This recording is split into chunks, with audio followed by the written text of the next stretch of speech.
My name's Aaron, I'm 31, and until recently, I would have said I was close with my younger brother, Jake. We weren't those call-every-day kind of siblings, but we grew up tight, shared bunk beds, built Lego cities together, even covered for each other during high school parties gone sideways. When he moved 3 states over for a job in finance and met his now fiancée, Courtney, I was genuinely happy for him.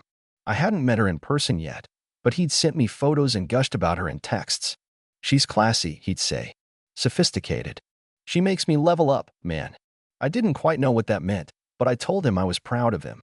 When he hinted at proposing, I even offered to help with the ring. At first, he refused, but a few weeks later, he called and asked, somewhat sheepishly, if I was serious. "Yeah," I said without hesitation. 10 grand. Just don't get scammed at a mall kiosk. I wired it the next day. No strings, no contract, just family. Fast forward to the week of the engagement party. Jake called me up and asked if I'd be coming. I live 9 hours away, but I said of course. I wouldn't miss it. "Courtney's family is coming in from California, so it's gonna be big," he said. I booked a hotel for 2 nights, cleaned out my car, and loaded up a bottle of vintage wine I'd been saving since college, something I thought might make a nice engagement gift. I even bought a new dress shirt. I wanted to look sharp, especially if I was going to meet the future in-laws. I pulled into the event venue on a Saturday afternoon, a nice country club on the outskirts of town, and parked beside a sea of expensive SUVs and luxury sedans. Already, I felt slightly out of place. The moment I walked through the double doors, I saw Courtney. She was standing with 2 other women, laughing. Jake hadn't seen me yet, so I approached her first, smiling. "Hi, you must be Courtney. I'm Aaron." She glanced at me. Not smiled. Not nodded. Just scanned.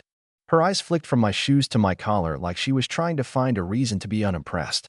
Then she leaned in slightly, tilted her head, and with this passive, sugary tone, said, "Oh, you showed up?" I blinked, thinking maybe I misheard her. But then she turned to one of the women beside her and muttered, loud enough for me to catch, "We already have too many nobodies here."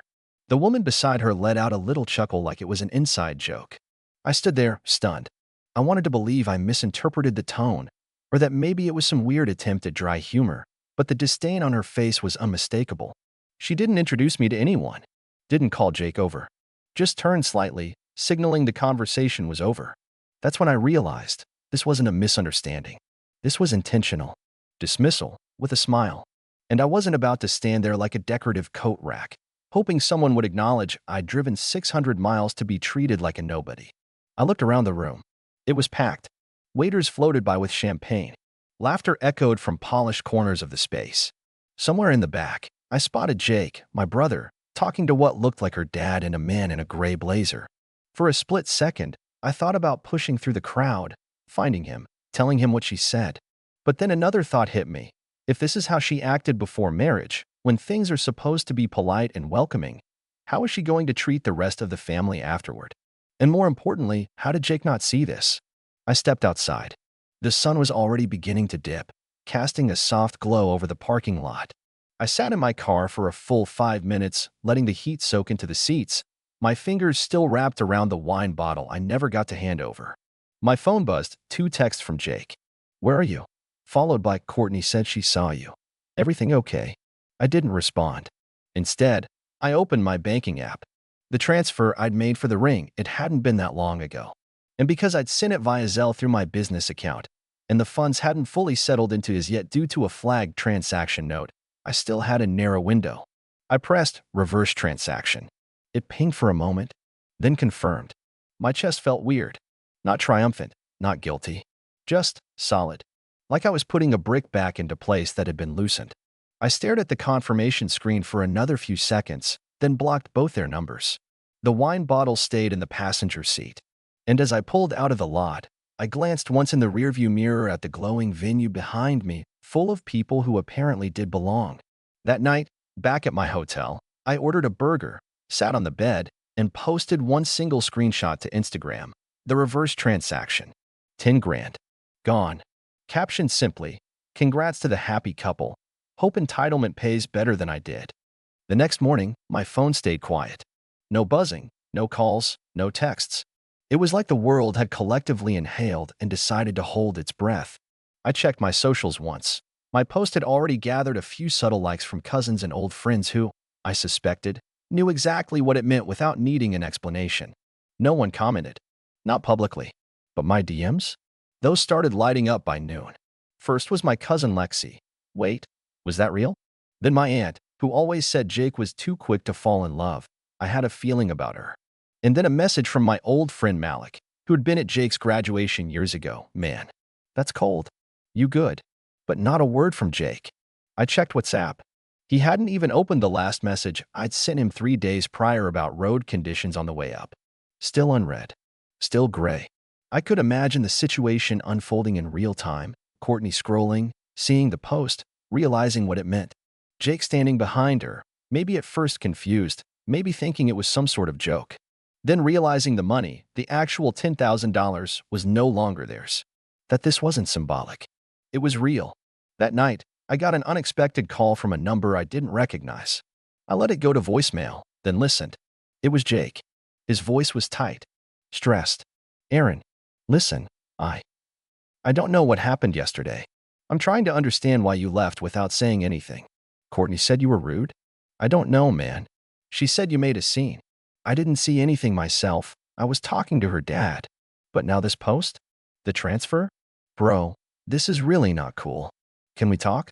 I stared at the wall for a long time before deleting the message. He still didn't get it.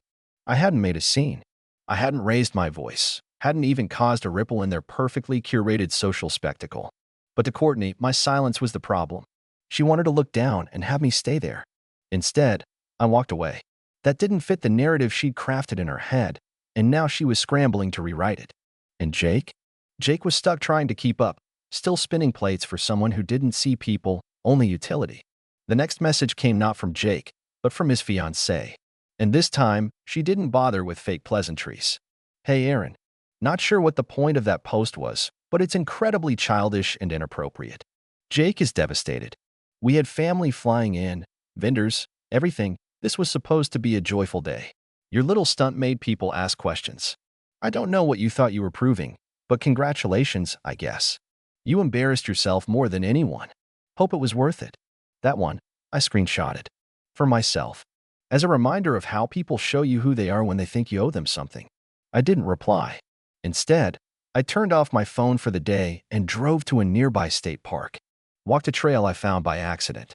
Ate a sandwich in total silence, under a tree, while my thoughts played ping-pong in my head. Was I overreacting? Maybe. But here's what stuck with me. I'd offered help without being asked. I'd driven nearly half a day to show support. I'd shown up, not for recognition, but because that's what family does.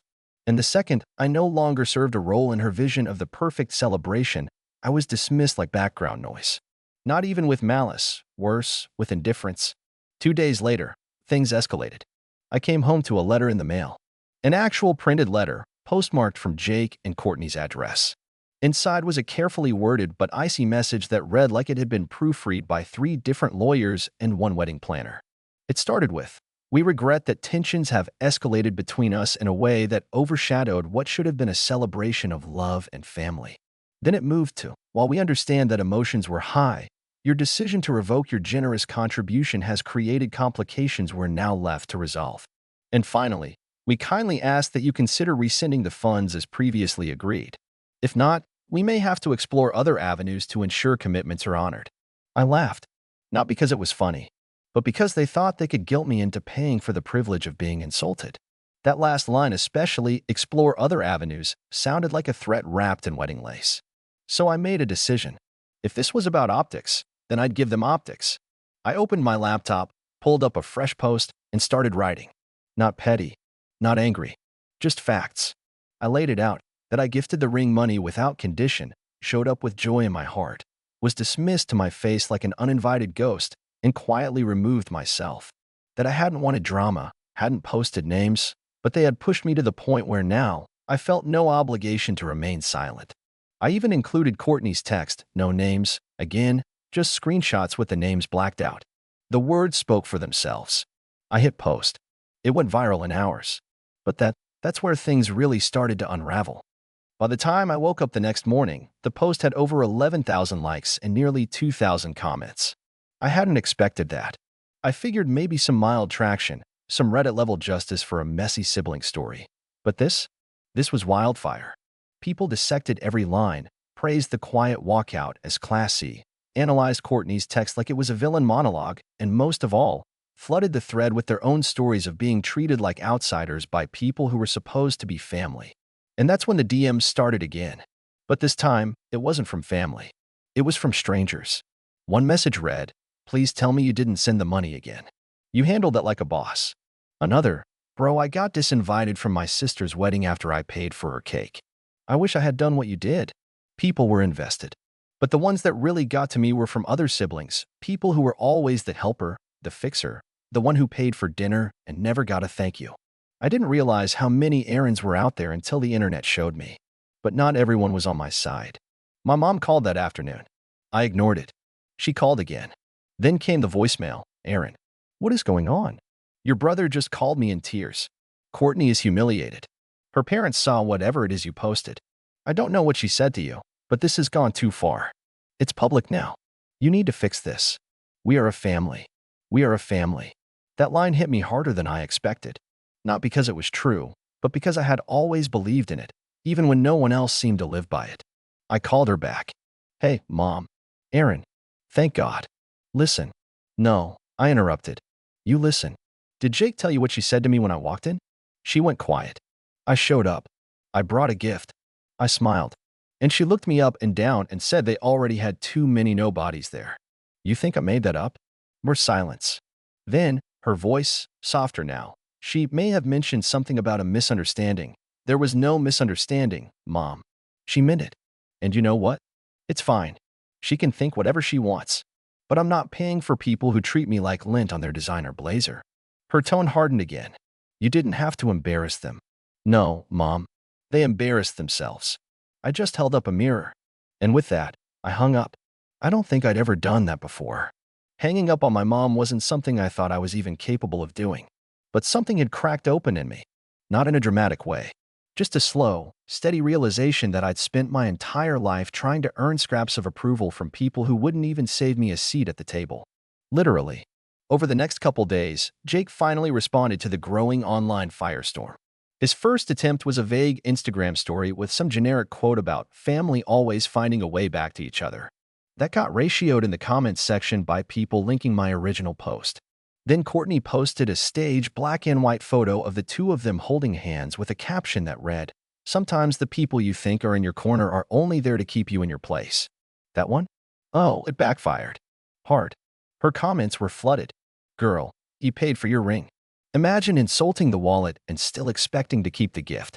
Sis, this is not the flex you think it is." A week passed. I figured things would eventually die down, and I'd go back to work and leave the circus behind. But then I got a call from someone I hadn't spoken to in years. Uncle Drew. Now, Drew is one of those relatives that shows up at holidays with stories too wild to be real and a laugh that sounds like gravel in a blender. But he's also the guy who loaned my dad money when his business went under, never asked for it back, and once drove across 3 states to help my cousin move out of an abusive relationship. Basically, if anyone in the family could smell nonsense, it was Drew. "Kid," he said when I answered. "You've been busy." I laughed weakly. "Yeah, didn't mean for it to blow up."